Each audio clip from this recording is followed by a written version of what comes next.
أعوذ بالله من الشيطان الرجيم.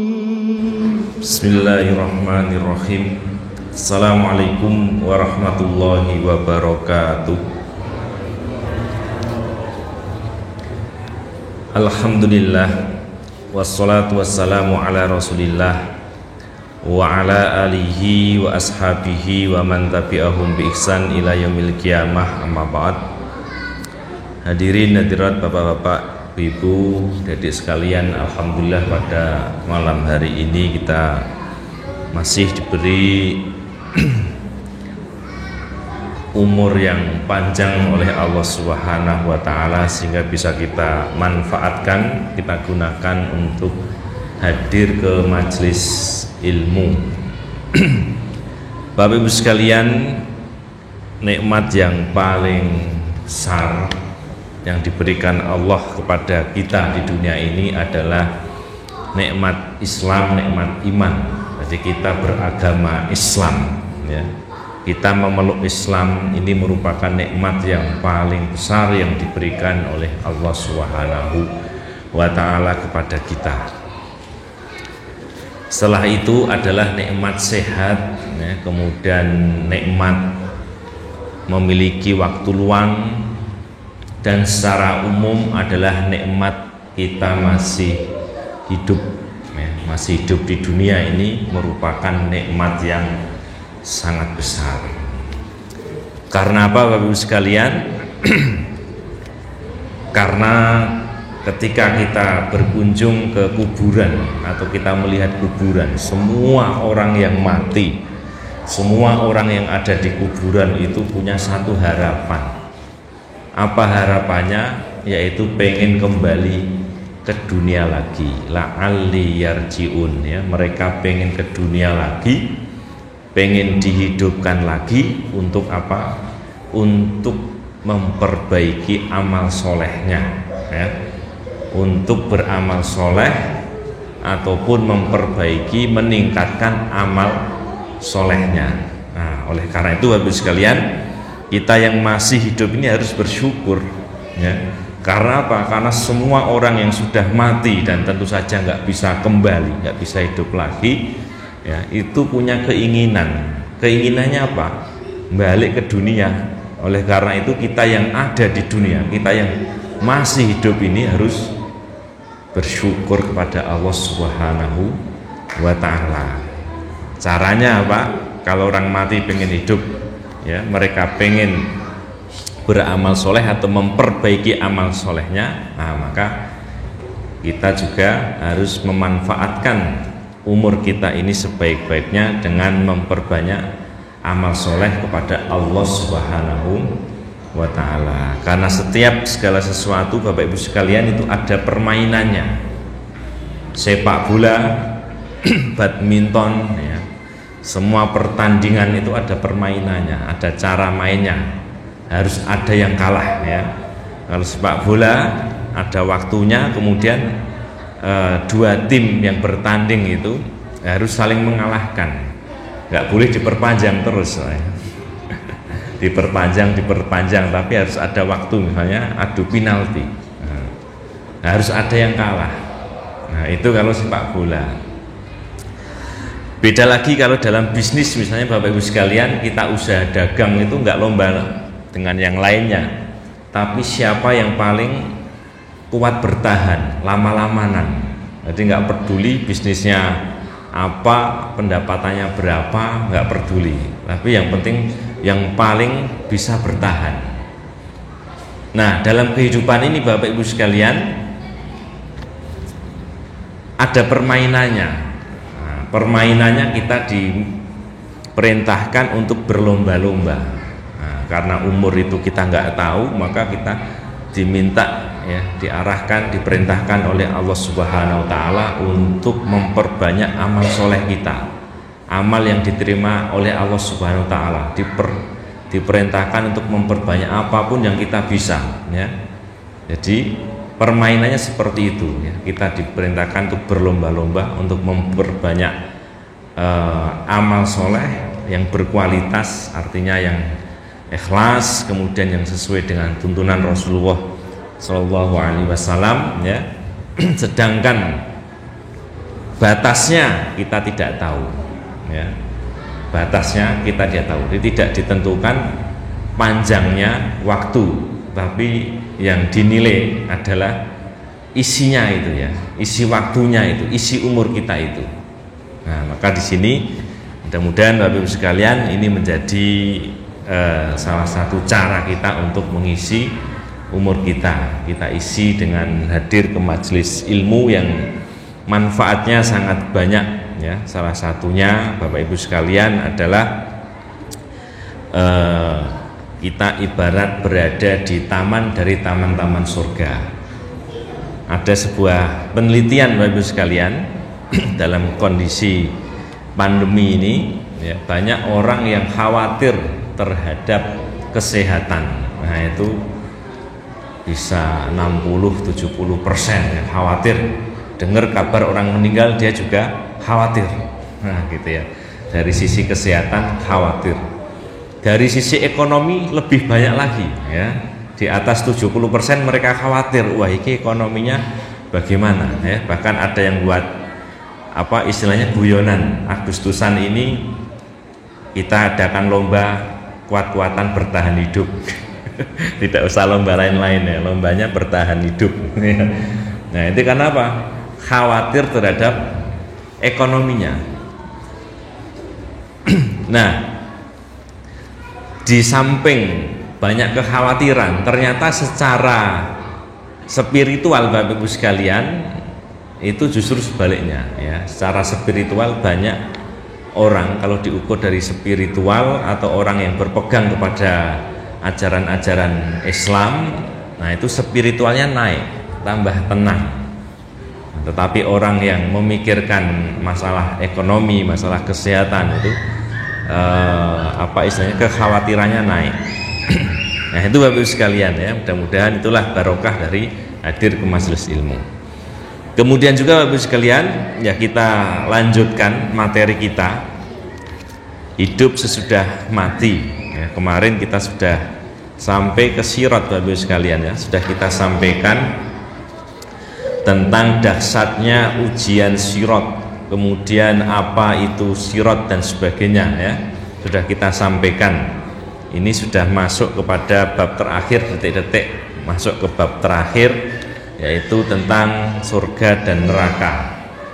Artinya dengan mengkaji hidup sesudah mati ini Bapak Ibu sekalian, kita memiliki tujuan, ya, rencana. Jadi hidup tidak hanya hidup, tetapi kita mempunyai rencana, ya, memiliki tujuan, ya, memiliki nilai-nilai, memiliki visi dan misi dalam kehidupan ini. Dan orang yang tidak memiliki itu tentu saja cara hidupnya nanti berbeda, ya. Cara hidupnya berbeda. Ketika orang itu tidak tahu sirat itu apa, tidak tahu mizan, ya kan, tidak tahu timbangan amal, ya, tidak tahu tentang syafaat, tidak tahu tentang padang mahsyar, ya, dan sebagainya Bapak Ibu sekalian, tentu persiapannya kurang, ya, karena dikiranya setelah meninggal ya sudah meninggal, tidak ada lagi ujian-ujian setelah meninggal itu. Tapi kalau kita tahu berarti persiapannya lebih, ya. Ternyata hidup sesudah mati itu lebih panjang. Bahkan kalau Bapak Ibu sekalian bisa ngamati, Bapak Ibu sekalian, kuburan yang ada di samping atau di mana, di desa kita itu kira-kira sejak kecil sudah ada belum Pak? Maksudnya kuburan situ itu. Sejak tahun berapa ada Pak? Mungkin kita lahir sudah ada Pak, ya. Nah, padahal kita sekarang umurnya sudah katakanlah 50 atau 60 tahun.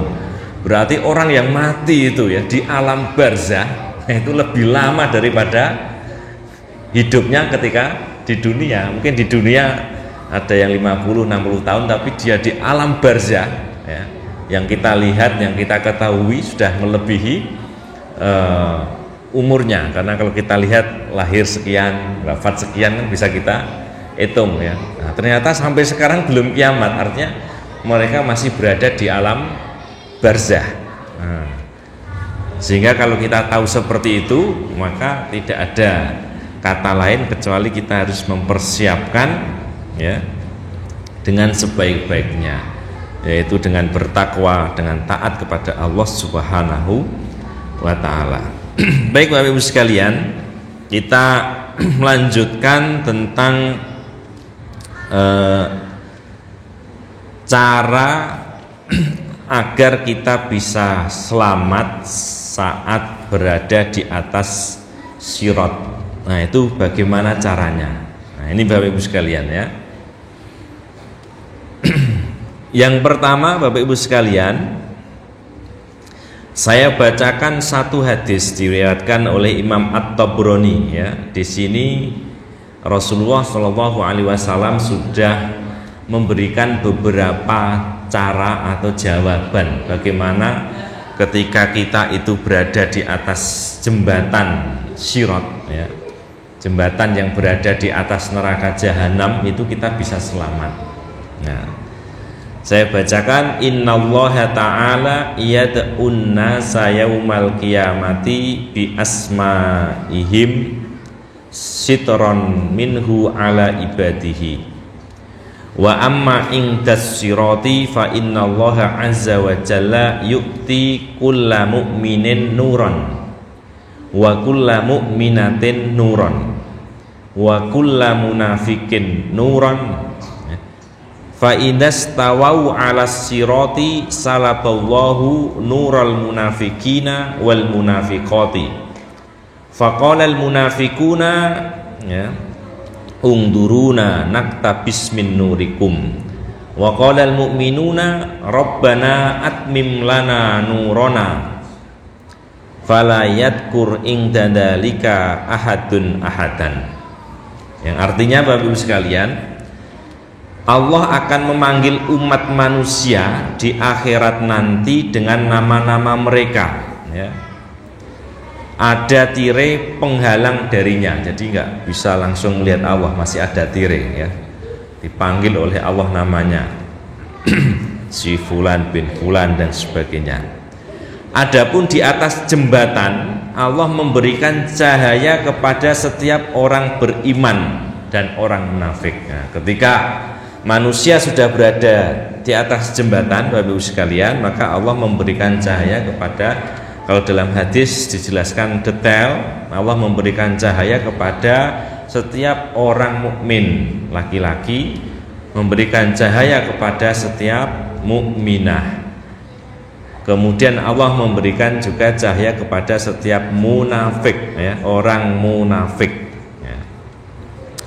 Bila mereka telah berada di tengah jembatan ya, jadi setelah digiring sudah masuk jembatan Ibu sekalian ya, di sini bahasanya ya, fa idas tawau ala sirati salaballahu nural munafikina wal munafiqat ya. Bila mereka telah berada di tengah jembatan, Allah pun segera merampas cahaya orang-orang munafik yang laki-laki dan perempuan. Jadi ketika sudah berada di tengah jembatan Bapak Ibu sekalian, cahayanya orang munafik itu dirampas ya, dimatikan ya. Mereka menyeru kepada orang-orang beriman, tunggulah kami ya, supaya kami dapat mengambil sebagian dari cahaya kamu ya.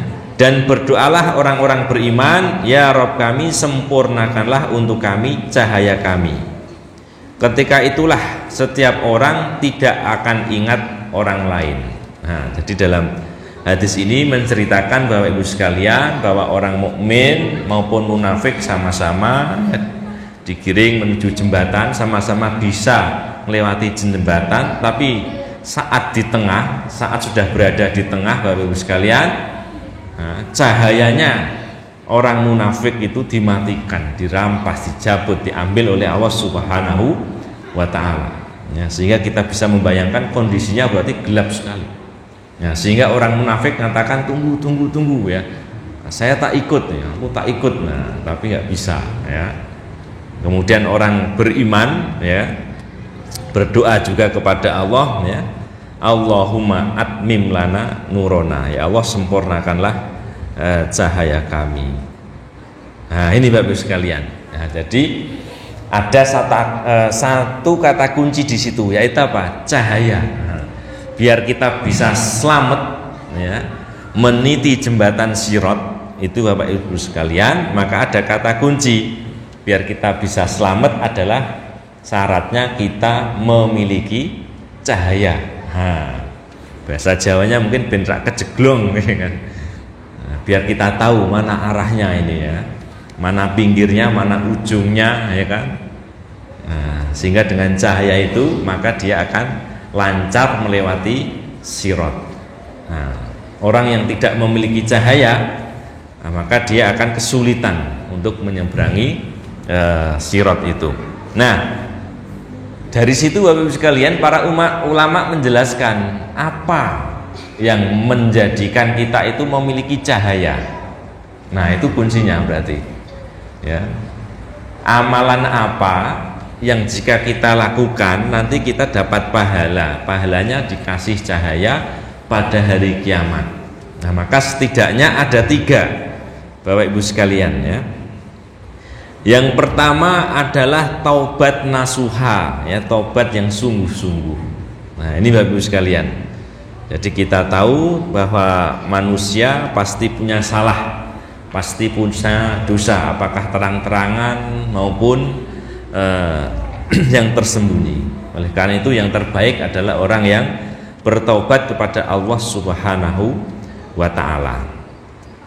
Dan inilah manfaat kita berkumpul dengan orang-orang yang soleh Bapak Ibu sekalian, ya.